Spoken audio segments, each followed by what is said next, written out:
today we're going to talk about the Catholic evangelization and outreach to Muslims, the current state of that. Timothy has been on before. I've had him to discuss his conversion story, and I've had him on for to discuss his book right here, The Introduction to the Holy Bible for Traditional Catholics. You can pick up a copy on Amazon. And he runs the website meaningofcatholic.com. And how are you today, Timothy? Praise to Jesus Christ. Doing well, brother. How you doing, man? I'm good. You know, excellent. Things are warming up here in Canada. Oh yeah, yeah, good. Okay. So Timothy, you told me in your conversion story that you had spent some time in Egypt and actually for a while considered becoming a missionary in the Islamic world. Tell us a bit about that. Yeah, well, I was a Protestant until 2010 when I became Orthodox. And so this was before I became Eastern Orthodox, that I did want to become a missionary to Muslims, Muhammadans, because I, from what I could tell, it seemed to be an area of mission work that was completely neglected by Christians. As a Protestant, I didn't know the history, more the Catholic history that we have, which is much more involved with the Muhammadans. But and not only are they neglected, but they are a particularly hard nut to crack in terms of conversions. And we could talk more about why that is. I think there's serious spiritual side to that, obviously, but also a philosophical side to that. And so I just was, I think, due to my own parents and my own upbringing, I had a love for Jesus Christ and a love for spreading the gospel and a love for the souls of Muhammadans, that they may not perish but have everlasting life, and that they may be baptized. And so I did a lot of studying of the religion of Islam, Mohammedanism, for years in high school, and I read through the Quran, and I read a lot of apologetic works and whatnot. And the Quran. Yeah, there you go.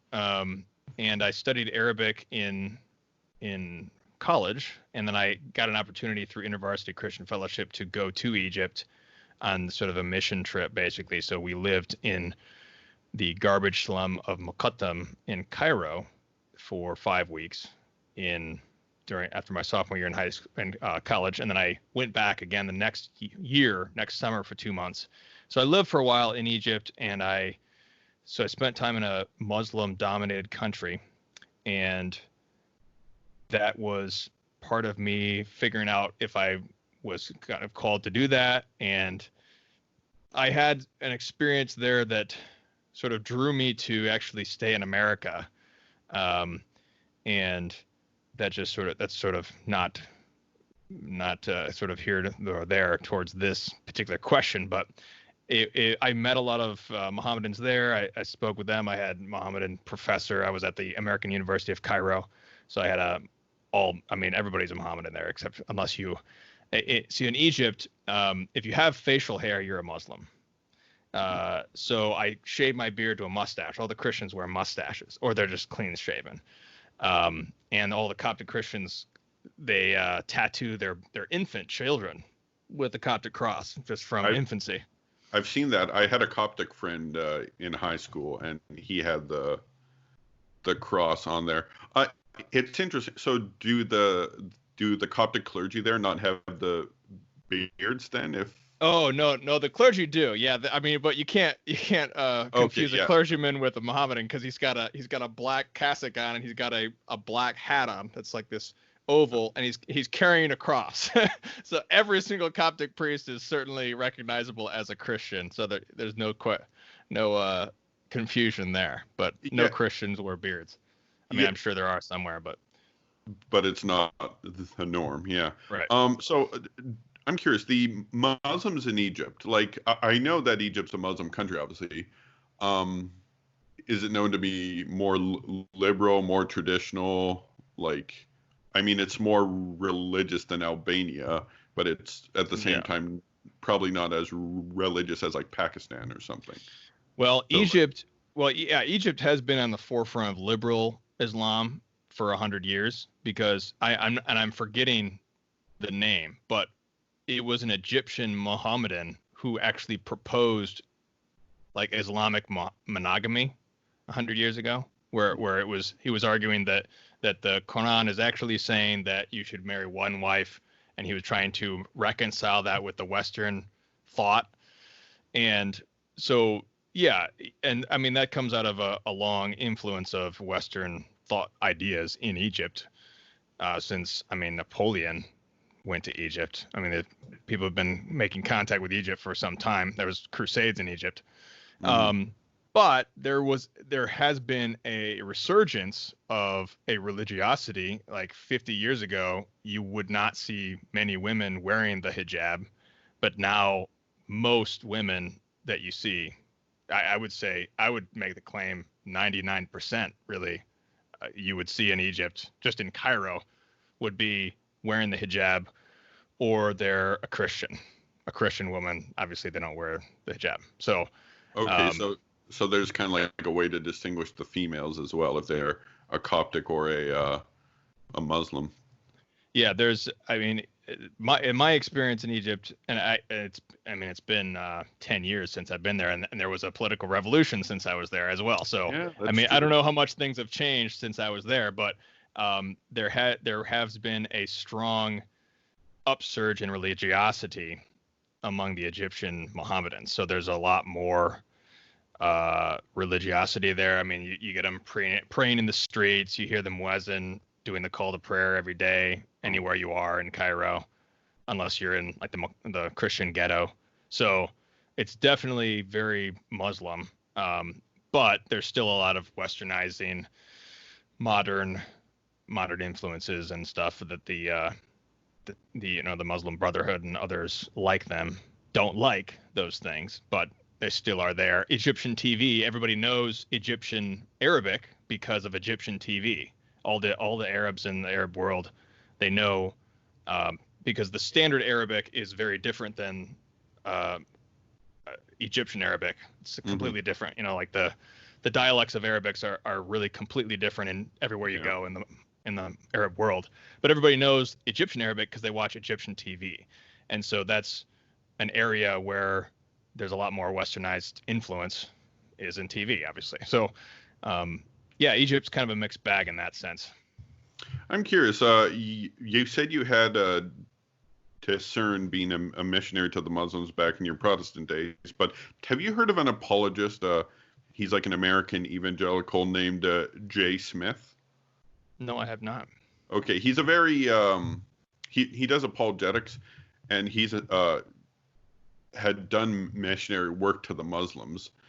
And what called him to do that was he found out that only 2% of American missionaries were doing work in Muslim countries. They mostly just go to South America and try to convert Catholics because they don't have to convince them who Jesus is, who the Bible's authoritative.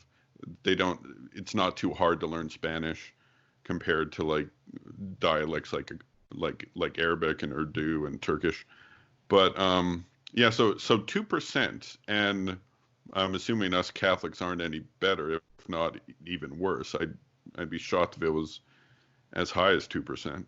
But yeah, no, the Catholic Church has a rich history of opposing the Muslims, both um, like militarily, like Crusades, Battle of Lepanto, but also academically. You got John of Damascus, Peter the Venerable, Francis of Assisi, Thomas Aquinas, Pius V. But now in 2020, there seems to be like the last three popes, John Paul II, Benedict XVI, and Francis, have been playing kind of cozy with the Muslims. Um, like we know Pope Benedict prayed in a mosque, Francis prayed in a mosque. And then you have the infamous Abu Dhabi statement. So tell us a bit about that. Oh, there's a lot there. I wanted to quickly mention Sure. Sayyid Qutb was an Egyptian Muslim, like as an example of Egypt. I mean, there's a strong, he was one of the founders of the Islamic movement, the Muslim Brotherhood, to basically re-evangelize their own people against all Western influences, especially Christianity. So that's, I mean, he was Egyptian. So, but to your point there, and I wanted to mention one person also before we talk about the popes, and that's Abuna Zakaria, who is a Coptic priest. Do you know Abuna Zakaria? Oh yeah. Okay. I was assuming you'd know who that was, but he is, and this gets into what we talk about here with the popes, is that he studied all the Quran, Hadith, Sunnah, everything, and he's able to refute these Muhammadans on the famous moment was when he was on a live debate with in fact, Al-Azhar, the Egyptian university in Cairo, Al-Azhar, where the Imam came from who signed the Abu Dhabi statement. He was on a live debate with this guy from Al-Azhar, and he was just pelting them with all these contradictions in the Hadith and whatnot. And then he just got up and left because he couldn't answer him anymore, because that's ultimately what happens with dialoguing or evangelizing a Mohammedan, is that ultimately it's sort of found out that their religion is not based on rationality. And so there's a point where it just becomes violent, and it's either violent against human nature or actually literally violent. But so Abuna Zakaria had to flee for his life, and so he's in hiding somewhere in America, but he's able to broadcast, so Mohammedans can actually see his broadcast and whatnot. But this is where we get into the modern dialogue with Mohammedanism.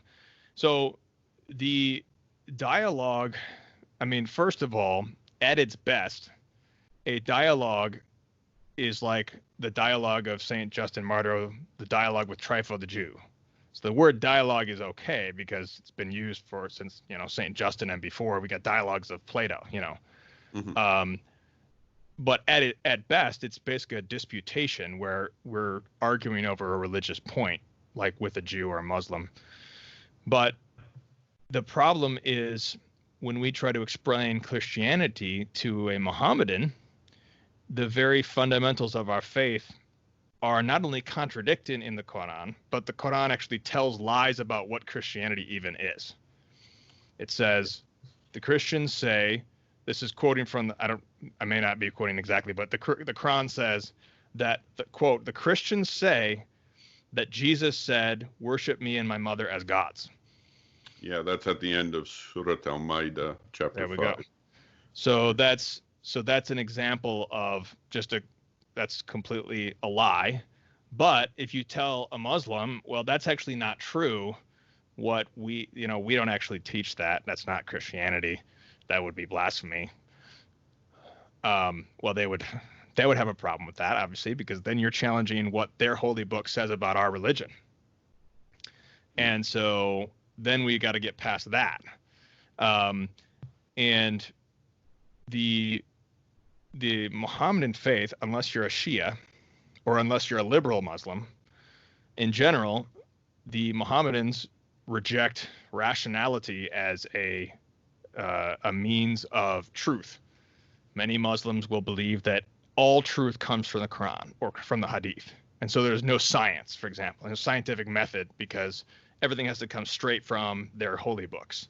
You can't actually use your reason to understand something. And that's something that happened in Muslim history when they specifically rejected the greatest Muslim since Muhammad was Al-Ghazali, who wrote a book called The Incoherence of the Philosophers, who rejected Greek philosophy as a method of just rational discourse. So it's embedded into their own religion to reject rationality. And so if you try to appeal to reason and you try to reason with them, like in St. Paul it says in the book of Acts, St. Paul went into the synagogue and reasoned with them with the scriptures. And so he was able to reason with them. Well, with many Muslims, not all, obviously, there's a billion Muslims, are all different, but with many Muslims, an appeal to reason breaks down very quickly. And this is why the modern dialogue breaks down very quickly, because we start to point out something, or we even try to just explain, here's what Christianity really is. We don't actually worship Mary as a god. Well, that will be met with a show of force from a Muslim, typically, because it's not about appealing to reason. It's about abandoning your reason and submitting. That's what Islam is, submission.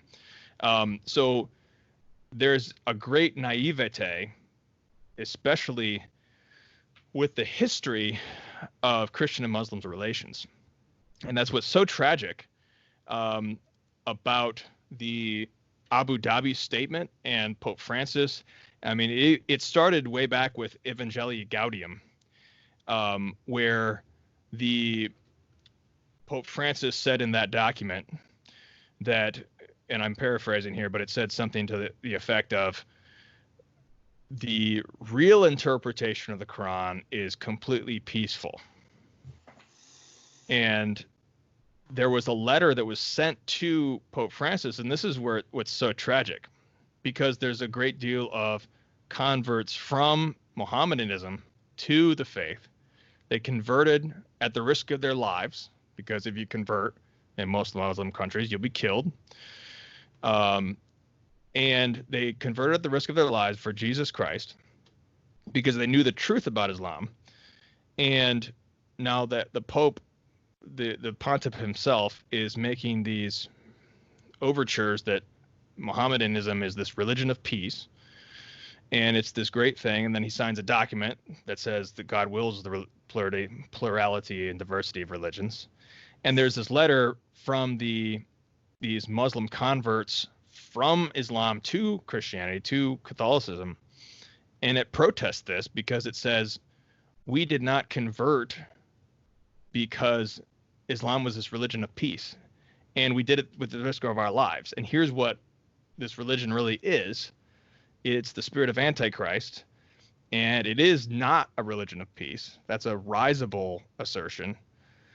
And that's what's really sad. And that you had the famous, and his name is escaping me, I should have brought my notes here, but the Italian, and he was Egyptian, an Italian Egyptian, I'm sure you know who I'm talking about, who was baptized by Benedict XVI.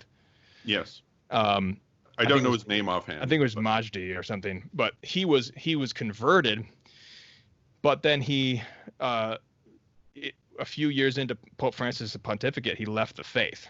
He left. He was still a Christian, but he left the church, and because he was scandalized. And clearly, this is someone. I mean, no one should leave the faith, because you're risking your eternal salvation. But clearly, this is someone who needed to be strengthened in his faith.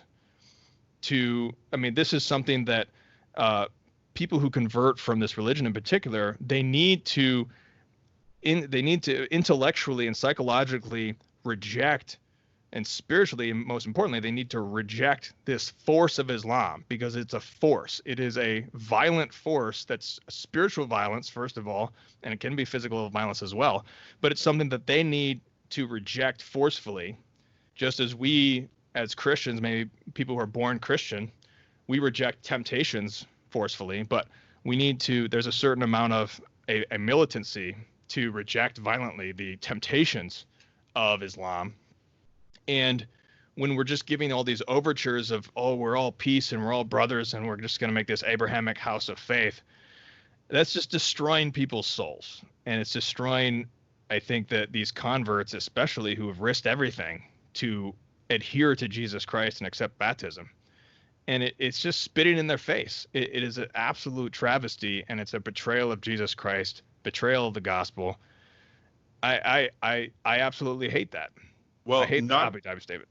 Go ahead. So do I. Well, but not just it's not just the ones who the apostates from Islam who became Catholic who wrote that letter, but think it's every person in the last 1400 years who has denounced Islam, has put their life in danger, like in Spain, like there you've heard of the martyrs of Cordoba. Right.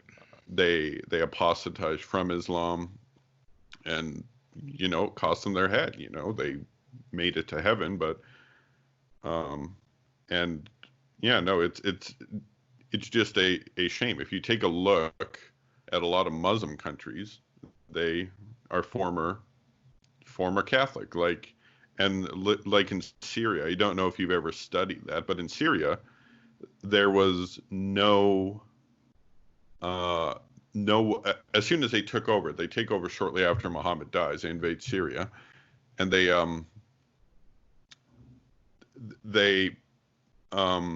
for about 100 years, there's no conversion. So they're ruling this place that's all Christian, and the Muslim governor starts to get antsy. So he takes the Church of St. John, turns it into a mosque. This is where John the Baptist is buried. His remains are still there to this day, I do believe. And then you have, and then he imposes a huge tax burden on the Christian population. Then you find waves of conversion, because if you're like a nominal Christian, you're not gonna put up with a high tax rate. But yeah, and something I've noticed about these statements is that even though we're compromising, because I mean, let's face it, the number one scandal is the one true faith and a false faith doing this agreement. That's more than anything, that's the scandal. But there's not even good in it. There's no like condemnation of the LGBT movement or anything like that. We can't even get something good like that out of it. It's just, the plurality of religions, the protect the places of worship. There's the talk about maybe the Muslims in Turkey want to make the Hagia Sophia a mosque again. And then it says in this document that places of worship are supposed to be protected. Shouldn't they be petitioning them to give that back to the Christians? I don't know. It just seems like nothing's accomplished out of this, and only the worst of it comes to surface. That's what I think. I don't know. Absolutely. If you want to. It's a complete repudiation of the gospel. I mean, St. Paul would be tearing his robes to hear these words. And I'm sure he is in heaven. He's tearing his robes as much as a member of the Church Triumphant can, because this is a complete repudiation. All the saints who have given their lives for Jesus Christ and shed their blood because they renounced Islam. I want to read this. This is the quote from that open letter. And so this is back in 2014 when they read this. And this says, quote, "In fact, as long as Islam wants us to be its enemies, we are, and all our protestations of friendship cannot change anything. As a proper antichrist, Islam exists only as an enemy of all. Quote, between us and you, there is enmity and hatred forever until you believe in Allah alone. Quran 64. For the Quran, Christians are only impurity. 928. The worst of creation. 98:6. All condemned to hell. 448. So Allah must exterminate them. 930. We must not be deceived by the Quranic verses deemed tolerant, because they have all been repealed by the verse of the sword. 9:5. Where the gospel proclaims the good news of Jesus' death and resurrection for the salvation of all, and the fulfillment of the covenant initiated by the Hebrews, Allah has nothing to offer but war and murder of the infidels in exchange for his paradise. They fight on the way of Allah, they kill and are killed. 9:11. We do not confuse Islam with Muslims, but if for you dialogue means the voice of peace, for Islam it's the only other way to make war. Also, as it was in the face of Nazism and communism, naivete in the face of Islam is suicidal and very dangerous. How can you speak of peace and endorse Islam as you seem to do?" And here's a quote from him from Rome. This is Pope Francis, January 20, 2014. Quote, "To wring from our hearts the disease that plagues our lives, let those who are Christians do it with the Bible, and those who are Muslims do it with the Quran." End quote. That the Pope seems to propose the Quran as a way of salvation, is that not cause for worry? Should we return to Islam? End quote. I mean, when you read this verse, it just breaks my heart, because, I mean, these Christian souls who have risked everything, and they're just burning for love of Jesus Christ. and they're just deeply scandalized and struggling to hear the pontiff say this nonsense and this toxic, this peace. This is an example of when the prophet Jeremiah says, "Peace, peace," they say, when there is no peace. That's exactly what the Abu Dhabi statement is. Peace, peace, when there is no peace. There is no peace between Christianity and Islam. Go to, like you said, go to any Islamic majority country. How many Christians are able to freely preach the gospel and build churches? So Almost even not. in Egypt, Egypt has 10 to 20% Christian. It has the highest population of Christians in any Muslim majority country. And they have fought for that for, 15, 16, 1400 years. And so, and they have to get a permit to build churches. And that's better than most. That's probably the best. They can get a permit and build a church. The largest church in the Middle East is in Cairo, St. Mark, which was an agreement in the 20th century they had some secularizing presidents in Egypt, which they were able to work with, who were more secular, because a lot of the leaders in the Middle East were imposed on them by Western powers. And so they were secularizing, and they were able to compromise with the Christians. But that's not the way it is in most countries. Saudi Arabia is a terrorist state. It crucifies people, cuts off their hands. You can't practice your religion in Saudi Arabia, even if you're on a U.S. military base. It's a terrorist state. It's all the ISIS followers go on the Hajj, they go to Saudi Arabia, and they want to spread Saudi Arabia Wahhabism everywhere they go. That's what all these extremist Muslims want to do. They want to imitate Saudi Arabia, and America is funding Saudi Arabia to continue to do what it's doing. And so in the midst of this, then we have this Abu Dhabi statement, which is just singing Kumbaya in the face of bloodshed. It is an absolute travesty, and it's a betrayal of Jesus Christ. So this type of thing, and who does it convert? Who gets converted from this?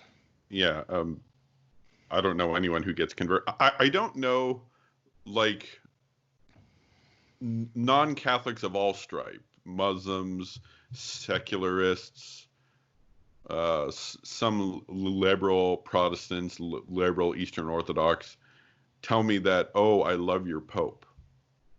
And I'm like, okay, but how many people is he actually converting?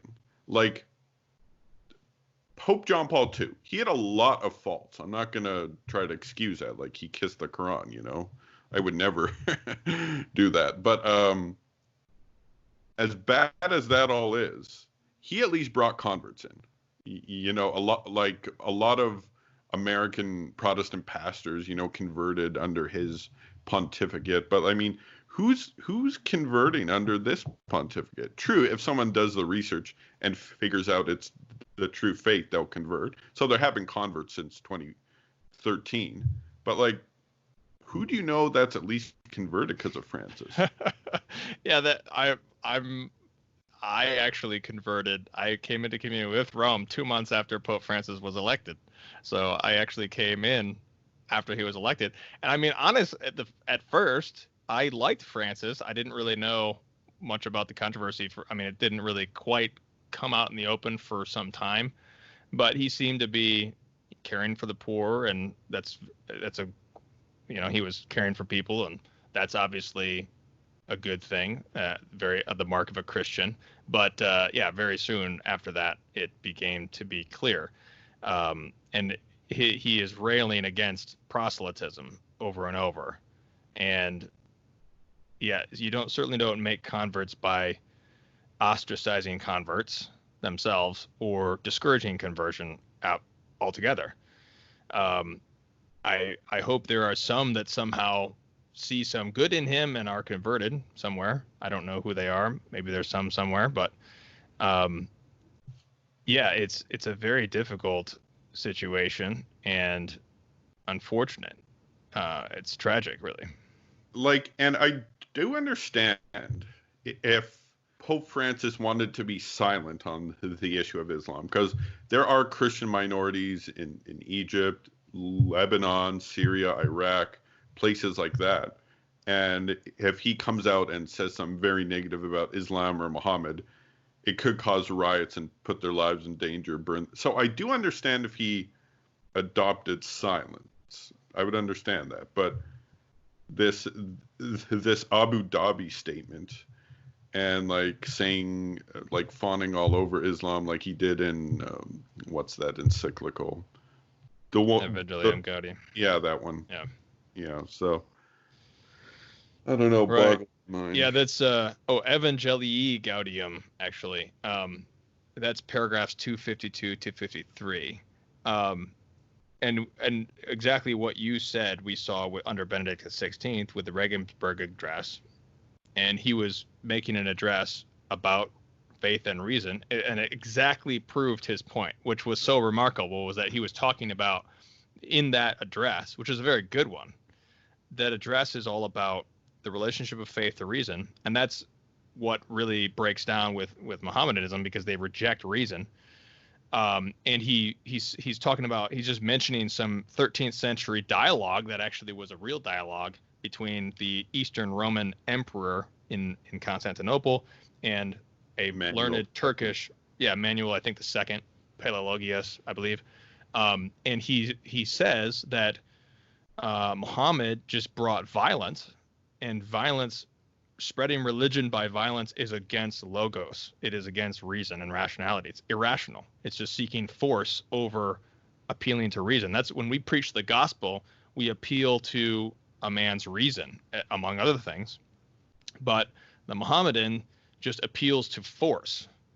And he was quoting this, and it provoked riots all over the world, which exactly proved his point. Because his point was that it's irrational violence. And then what did we see? We saw irrational violence all over the world. So it just exactly proved his point. But then I believe the Vatican just kind of walked that back and just groveled at the feet of Islam for that. I think that in my view, I think, like I mentioned this in my show a few weeks back, we were comparing the Jewish revolutionary spirit to the threat of Mohammedanism, and how the Jewish revolutionary spirit, with all its aggregate forces like masonry and communism, and just sort of leftism and intersectionality, as they have Black Lives Matter and all that, as sort of one big force. Not necessarily all Jews are doing that, obviously, but it's the internal enemy in Christendom, which is causing revolution and destroying everything, and everything's disintegrating into just pure paganism. And then you have Mohammedanism, which is an outside force, which is an outside culture, which is continuing to spread. And to me, it seems to me that, like, when you look at Europe, you see that Islam is winning against both Christianity and the left, communist, whatever, because they're just laying down for the Mohammedans, and they're setting up the minarets, and they're hearing the call to prayer now in places like London and elsewhere. Mm-hmm. And so they're just set. I mean, there's certain regions where they're just setting up Islamic Sharia in certain areas.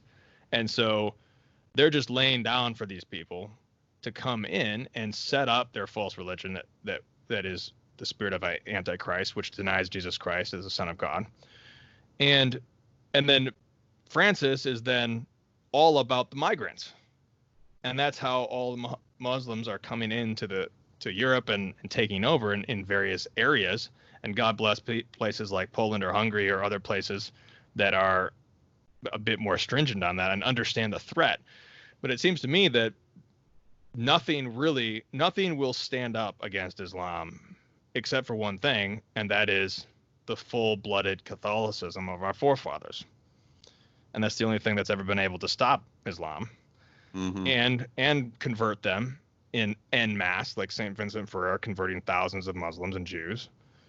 St. Anthony of Padua being fired with zeal at the Franciscan martyrs, and he goes on a ship and wants to go die and be a martyr and bring the gospel to these Muslims. But the squishy Kumbaya church is just going to be destroyed by Islam. There's just nothing that can stand up Well, against it's Islam. going to be destroyed by pretty much everything. The fact that in South America, Catholics are converting to the worst of Protestantism. It's not even the best of Protestantism. It's the prosperity gospel, No, no. rock band scream and shout that looks more like a rave than a church, right?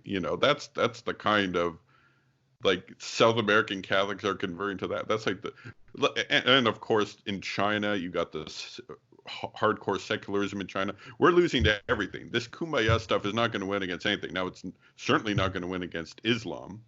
And like the only, like for example, I had an interview with Daria Little. Have you heard of this lady? Oh, was that the? I believe so. Yeah, I believe I've heard of her. Yeah. Yeah, she's a Turk who's Catholic, and she chronicles her conversion story. And she's still trying to convert Turks and other Muslims online. And she told a story. I've got it on my interview with her. So if you just want to, if anyone watching this wants to see it, she talked about how a Turk now in Turkey you are legally allowed to convert. I mean, you'll become a social outcast. They'll think you're a CIA spy or something, but by law you're allowed to convert in Turkey. And apparently in Smyrna, a Turk who found out that Muhammad's a fraud and a false prophet goes to the Catholic Church, and he's like, "Oh, I want to convert," and the Catholic priest at the church says, "Oh, don't worry about converting, just be a good Muslim." And he ended up becoming a Protestant, which is obviously better than Muslim. But why is our clergy doing that? I mean, that's the spirit of Francis right there. It's insane. I mean, my own wife tried to convert as well, from Protestantism, and she was turned away by the priest as well, and said you don't need to convert. So this is a serious problem, and it didn't begin with Francis, and it didn't begin with Vatican II either. There was squishy liberal priests and bishops happening even in the 19th century. So this existed before, and there's always been this pressure to conform. I mean, all the Protestant sects were started by Catholic priests. I mean, many of them at least. Yeah. But it also reminds me of the unfortunate. I mean, it's very unfortunate. I mean, I will make common cause with a Protestant in a Muslim country. I will make common cause with him. Because especially when I never forget when I spent 2 months in Egypt and I had a layover in Greece, and I had spent 2 months just hearing the call to prayer 5 times a day, and all day long Islam. And then I was in Greece on a layover, and I was just going through a check, and I looked to my left and I looked inside this airport terminal office, and there was an icon of the Theotokos, and it was like a big weight had lifted off of my chest, and I didn't even realize it. Didn't even realize that there was a strong spiritual pressure that was on me the whole time, just for 2 months. It was only 2 months. It's not even all our brethren have been living their whole lives under Islam, and I was just feeling the weight for 2 months. So it's really unbelievable. So I mean, I will make common cause with a Protestant in a Muslim country for the name of Jesus Christ.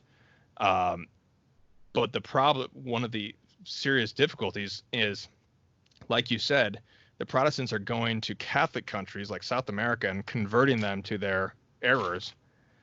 And what's even worse is what I saw in Egypt is when the Protestant converts come to Egypt and they try to convert the Muslims and they can't convert the Muslims. So then they go to Coptic Christians and they start converting them to their Protestant errors. And that is when it's just so sad, because then you have many of my friends who I knew a lot of Egyptian Protestants when I was there, and many of them had either their parents were formerly Coptic or they were formerly Coptic, and they had the crosses and everything. And it was just so sad because just for viewers, if you don't know what the Coptic Church is, that is what's known as the Oriental Orthodox churches, which are particularly Ethiopia, Egypt, Armenia, There's a Syriac church, and they are not in communion with the Eastern Orthodox Church, and they're also not in communion with the Roman Catholic Church. There are groups of them in each one of these places which are Catholic. They've come over based on a bunch of Jesuits doing their job, but most of them are not in communion with Rome, but they're still all valid sacraments. They're Orthodox insofar as they do not condemn Rome and condemn Roman doctrines, but they're basically like Eastern Orthodox in the sense that they have 7 sacraments and valid orders and things like that. So they are our brethren, though schismatic, and we should bring them back into the fold, but they are not like Protestants at all. So when you have Protestants come in and convert these Copts away from their ancestral faith, it was just so sad for me to see that. And just the ignorance, just the same kind of Protestant bias gets transferred from these Western missionaries, and they teach the same Protestant biases to these Egyptians who grew up Coptic, but they didn't really get the faith from their church. And so then they embrace this Protestantism. It's just so sad. So it's that division among Christians. I would say, like, if there's any room for ecumenism, I'd say there is a room for some kind of ecumenical alliance in a Muslim country where Christians can at least band together to try to resist the oppression and resist Islam somehow. I can see that, but it is just so unfortunate when there's a division among Christians, especially in the face of an overwhelming enemy like that. Yeah. So you said the American missionaries go there to convert the Muslims, but they don't convert. So they'll try to convert the Copts then, because they don't have to explain who Jesus is, who the Bible's authoritative, stuff like that. Right. Yeah. It's just it's the way where I was is a place called Muqattam, which is a bunch of Coptic farmers from Lower Egypt, which is actually southern Egypt. I'm sorry, it's called Upper Egypt, it's just upper in terms of altitude. And they're from Upper Egypt, and they came to the city and they created this garbage slum because all they could do was pick up garbage. And so they're known as the Zebulane, the garbage collectors. There's actually a documentary out there about them. I think it's called Garbage Dreams. It's about this place called Muqattam. And it's really quite remarkable because it's a very successful Christian ghetto, meaning that all the Christians are there. And then when you go in, they've carved all these beautiful carvings of Jesus and the Gospels into the rock face. Wow. And in fact, they have a saint who the story is that around the year 1000, there was a saint among them whose name was Saint Simon the Tanner. And he was challenged by a Muslim to actually move a mountain because he read the Gospels that if you have faith as a mustard seed, you can move a mountain. And so the Coptic Pope said, what are we going to do? And God showed him this man named Saint Simon the Tanner, who is this holy man. And so then he moved the mountain and converted a bunch of Mohammedans. So it's a great story. So I'm curious, have you ever converted any Muslims? I have not converted any Muslims, no. Like the reason I want to get into it, if you go online, that's true that globally American missionaries don't focus on Muslims, and most apologists don't either. But the ones that do, there's exceptions like Abuna Zakaria, but most Muslims, apologetics to Muslims is done by Protestants. Now, usually it's doctrines we can agree with, that Jesus died on the cross, that he's the divine Son of God, but it's coming from a Protestant. So if they convert to any, they're more likely to convert to the Protestant. That's what I wanted to get into.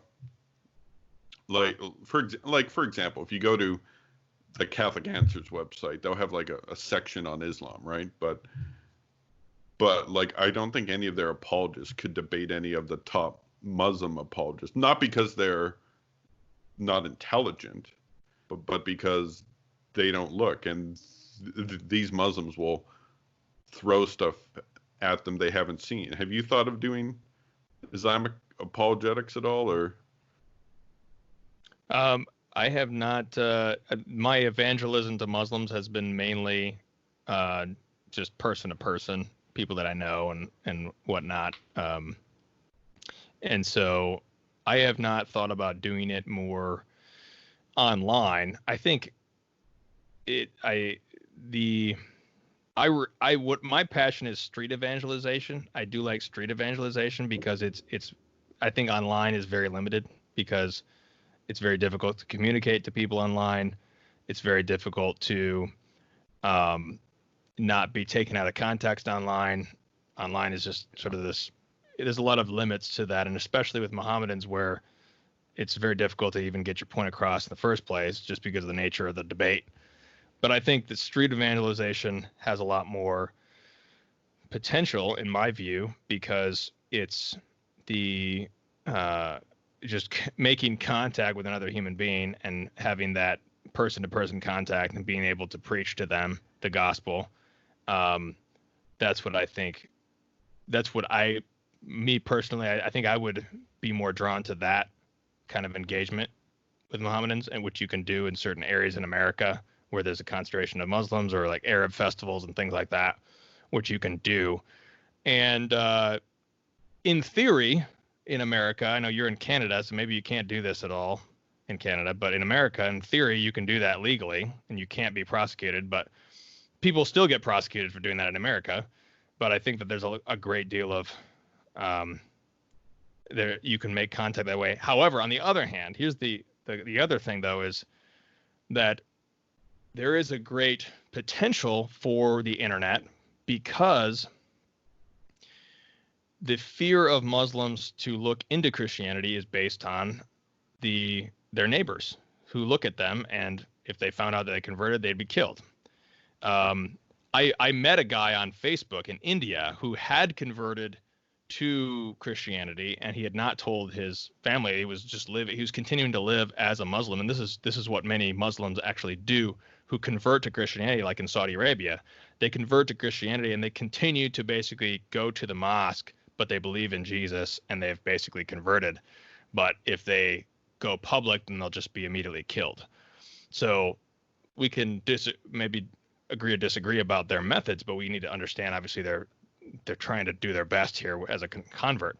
But I think that there is a lot of potential with the online stuff because, especially if you're debating a Muslim, you're probably not going to convince this apologist, but all the audience is watching, and the audience is filled with more Muslims who are perhaps curious, and especially in Muslim countries where they only have access to Christianity is on the internet or on TV. And they, especially on the internet, they're able to do it secretly, that nobody else will know. They can kind of safely look into Christianity. So there is a great potential there for a great number of converts, particularly in the Arab world. So me personally, though, this is kind of like Eastern Orthodoxy. I have not, with the apostolate of Meaning of Catholic, I have focused mainly on other Catholics. That's kind of what it's. Mm-hmm. Our audience is other Catholics, and obviously, if anybody wants to talk to me who's not a Catholic, we'll talk and we'll evangelize anybody. But it's mainly about helping Catholics get through this insane crisis. So, I mean, at this time, I think maybe in the future, I would be interested in that in the future, potentially. But that's where I'm at right now. You speak Arabic, so that would be a big help. Like I literally know no Arabic at all. You could put the word Muhammad in front of me in Arabic, and I wouldn't be able to read it. But I've read the Quran. My Arabic's very limited. I don't. Oh, okay. I've lost most of it, but yeah, I perhaps in the future, God willing, I don't know, become a patron of Meaning of Catholic, so we have more money to actually expand our ministry. I hope all my viewers are listening to this. Look into Meaning of Catholic, become a patron, and I think some patrons get a free copy or of the PDF of this book. Yeah, you do get an ebook. You get the ebook for intro to the Bible, and you also get an ebook, depending on your tier. You get an ebook of Kennedy Hall's book, Terror of Demons, or a print copy if you're higher tier. But Yeah. I don't mean to plug myself here. I guess we've got it going on, but yeah. So I think that I could do that in the future potentially. Yeah. Who knows? Now, just to sidetrack a second, Kennedy Hall, who also writes on your website, he came out with that book, The Terror of Demons. That's about. Just tell us a bit about that. Oh yeah, excellent. Everyone needs to go get this book. It is an excellent book. It's called Terror of Demons: Reclaiming Traditional Catholic Masculinity. And Kennedy is a great writer. I'm very happy to publish his book on our press, which is Our Lady of Victory Press. And it's all about reclaiming Catholic masculinity. And that's really kind of what we need against Islam and against the left is Catholic men of God. And that's really our problem, is that the men who have led us, and to be fair, it didn't start with the clergy, it started with our fathers who raised men who were effeminate because they were not willing to fight against all the forces coming against us. And so this book is an incredible book. It's very packed to the punch. It's a short book. It's an easy read, but it will change your life. If you're a man, you're a young man, you're trying to overcome your effeminacy or whatever, or you are working on, you want to be a man for your wife, or you want to marry a woman and be a man for her. This is the book that you need to get your masculinity in order, become a man of God, so you can be the man that your wife needs, that your children need, that this world needs. So, and also women, read this book. This is what you've been waiting for, that you want out of your men. And so this book, I really love it. I've read it twice. Challenging me. We've got also a series at Meaning of Catholic all about continuing to have this discussion about masculinity and being a Catholic man of God. So, Terror of Demons. Yeah, no, I'm certainly going to get that up. I'm going to invite Kennedy here on allanruhl.com to give an interview. He's from Canada, right? Oh yeah, I've never talked to myself. Yep, he's in Ontario, Hamilton, Ontario. Okay, that's where he's at. I think it's like 50 miles outside Toronto. I think something like that. Yeah. Are you kilometers actually, not miles? What am I thinking? Yeah, we like our kilometers here in Canada. I know you don't like them south of the border, but by the way, the border is apparently the closing has been extended to July 21. I can't go down for the 4th this year, so I'm pretty disappointed about that. You celebrate the 4th of July in Vancouver? Oh no, I went down to Great Falls, Montana to. Oh really? Wow. Yeah. Well, that's fun. I didn't know you celebrated the independence of the United States in Canada. I just wanted to see fireworks. Oh, okay. Yeah, so I'm like Great Falls, Montana, like that's like the largest fireworks I've seen in the world. Like it beats, because Canada Day is only a few days prior. Oh, really? I didn't realize that. Okay. Yeah. So it's the and yeah, so that's 1st of July. So it's technically like our equivalent of the 4th, but like the amount of fireworks are nowhere near. It's like 1%. I'm not even joking, of the stuff I saw in Great Falls. But yeah, so that's So I'm so I'm a bit disappointed in that, but I'll just go down in September and just hang around. I love driving down the States, seeing you guys every now and then, because 90% of the Canadian population is actually lives within 1 or 2 hours of the border. Oh, that's funny. Yeah. Right. I've heard that. Yeah, but for me, like, there's no major cities anywhere close to me. I got like Montana and Idaho, North Dakota. Not knocking those places, but there's like no major cities there. Like, it's like a 20-hour drive to Denver, Colorado, or just as far to like Seattle. I could go see Chaz, maybe see how Chaz is doing. Yeah, check out Chaz. Check up on those kids. Yeah, I don't know, but that I do have a feeling that his book would help become the kind of Catholic you need to help convert the Muslims. Because something I've noticed with the Muslims, they respect strength. They like if you come at them with strength, they'll respect that, and don't worry about like being disrespectful. I think you don't get that from a Western Muslim, in my opinion. But like I've heard Eastern Muslims in Muslim countries, if you show them force, like come at them forcefully, they'll respect that a lot more than just the kind of Christianity that we have here. It's pretty sad. So I got a question, and it's purely hypothetical. And the question is, you, Timothy Flanders, if you could have one Muslim country become Catholic, what would you pick? Oh, man. That's a great question. I would say Saudi Arabia, because Saudi Arabia is the epicenter of Islam. It has Mecca and Medina. That's where all Muslims go. They're bound to go to Mecca once in their life as part of, at least, I don't know.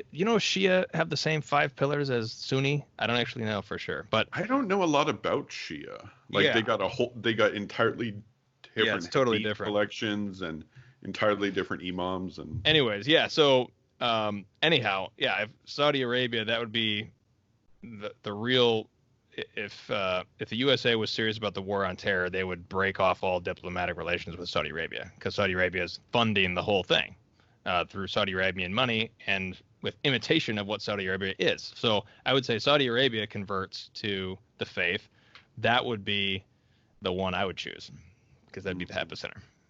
In Canada, we cut ties with Saudi Arabia a couple of years back. We sent all their students home. Their ambassador went back. But like, it's Canada. Canada has no like if the state sneezes, Canada catches a cold. If Canada sneezes, no one knows, no one cares. Like we're just this outpost up north, as Robin Williams said, a loft apartment over a really great party. Well, that's good news about Canada, though. Yeah, Trudeau of all people, essentially the one good thing he did. Wow. Okay. Yeah, but no. Hopefully one day Saudi will become Catholic. I kind of, if I had to pick, I would pick the Republic of Turkey, because Turkey, when you think about it, has done, of all the Muslim countries, that country is not the Republic of Turkey, but the Turks as a people have done so much damage to the Catholic faith, like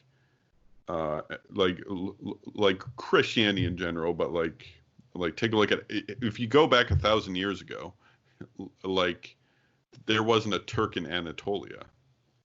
Right. Then you got the Battle of Manzikert, and then the Crusades were called as a response to the Turks, not the Arabs. The Arabs had like a century of jihad, and then they were a century finished. They couldn't do jihad after that. But the Turks did like 700 years of jihad. It's impressive when you think about it, but they've done so much damage to the faith. In fact, Saint Isaac Jogues, the famous Jesuit saint, he's part of the North American Martyrs. He actually wanted, back when he was in seminary, he wanted to go to Constantinople to convert the Turks. That's what he wanted to do. But he wound up getting assigned to North America. I knew I loved St. Isaac. I love that guy. He's a good guy. I got his biography somewhere there, but oh yeah. All right, well, that's pretty much it. Have you got any last words, Timothy? Well, I want to recommend a really great book by Andrew Bizad. This is you should have Andrew Bizad on your show. He's far more fluent in Arabic than I ever have been, and he's got a master's degree in Islamic studies. So he wrote this book, which is called Lions of the Faith: Saints, Blesseds, and Heroes of the Catholic Faith in the Struggle with Islam. And it's basically a martyrology of all the saints who fought against Islam, converted as Muslims, or were converts themselves and martyrs. It's an awesome book, and it actually tells the story also. It's like a historical book, so he breaks it into these different periods. This is an excellent text, He was actually almost forced out of his master's program because he opposed Islam and he was critical of Islam. But this is the world we live in today. So yeah, I want to recommend that if anybody's interested in digging more deeply. I also have two shows on the history of Mohammedanism on my channel, Meaning of Catholic, under the history playlist. We talk about, I have a show called Mary Against the Mohammedans, which just talks about all the different struggles I've kind of gone through. And we, learn why was September 11th the terrorist attack? That date has a special significance in history. So, yeah, check it out. Okay, yeah, no, like those podcasts, and like you've got one about the Mongols, right? Yeah, we go into the Mongols too. That's a big part of the story at a certain point. Yeah. Yeah, because the Nestorian church was essentially wiped out by the Mongols, or specifically by Tamerlane, who was one of the most evil men who ever lived. I mean, that guy's like takes his army. It's like you can either I'm gonna enslave your nation or kill you all. Pick, like he was. I had there's a famous Muslim historian from Tunisia named Ibn Khaldun, and I think he actually had a conversation with Tamerlane toward the end of his life, because he died around the same time as Tamerlane, and so that's kind of like the highlight of his book, the Muqaddimah, which is like a historical book. He describes Christianity in there, but he gets so much wrong. Like, he thinks First Clement is part of the Bible. I think he thought Arius was the Pope even. Like, he was. That's a big mistake. yeah. I've got the book over there. I can't check the reference now, but like I wrote an article on allanruhl.com. So okay, so yeah, that's all. Everyone go to meaningofcatholic.com, become a patron there, and you can watch more on his YouTube channel, Meaning of it just called Meaning of Catholic, right? Yeah, I think the YouTube. Well, yeah, just search Meaning of Catholic on YouTube. Yeah, you find it. Yeah, I can't remember the name. Like, I go there all the time. I saw your recent interview on geocentrism there. I enjoyed that. Right on. yeah, I've got all of St. Genesis books there, and okay, nice. Yeah, no, it's interesting. But all right, well, thank you for coming on, and God bless, Timothy. Hang in there. Yeah, you too, brother.